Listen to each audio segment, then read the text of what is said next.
Now is 10:41. We're going to send it out to Studio 61, where Tim Lammers is with a local author, sending a really important message to people, Tim. Yes, that book is called Connecting the Disconnect. It's time to try to fix the symbiotic relationship between a community and the law enforcement officers who help protect and serve that community. And specifically, we want to talk about Hartford because I'm happy to have the book's author, Michael Francis, who spent 21 years with the Hartford Police Department before retiring in 2020. Thank you so much for taking the time to join us today. Thank you, Tim. A pleasure to meet you. Thank you for your 21 years of service in the capital city here. But talk to me about, you're not the first person we've had to talk on police-community relations, how to strengthen them at a time where they're very trying. You're the first one, though, who's written a book about it. Why did you decide to write a book? Well, it came from just one engagement I had years ago, an approach I had with an officer, and it wasn't friendly. I was left with demeaning names and so forth, and it was very hurtful. And I said to myself, it can't be like that. There's no way it can be like that. We have to find a way out to channel this emotion that individuals are feeling that they carry on board as an officer, and then display that attitude to an individual because it spreads. It's like a virus. So I decided to take the path of joining the police force to make a difference in my own way.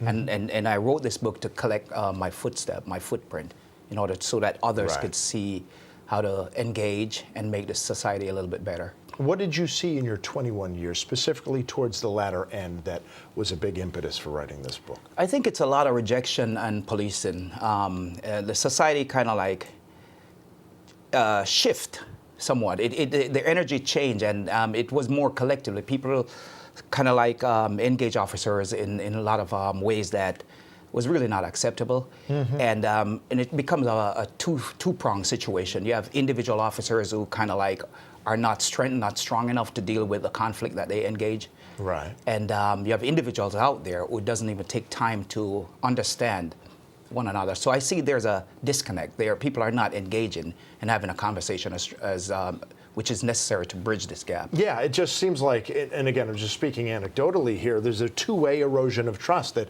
people are starting to trust the police officers less, and police officers themselves, they're getting called names, they're being called racist, they're being called pigs, they're being spit on sometimes just for showing up at a particular scene. And these are stories I've heard firsthand too. That makes it doubly tricky to try to sort of find common ground that needs to be found. So, I mean, obviously, we're talking about something we can talk about for 5 months here. Right. But what are those first steps that both sides can take to try to find some common ground? Well, it's individual. Honestly, it is. Because I have had situations where when I'm out of uniform and I approach an officer, the contact is extremely abrasive.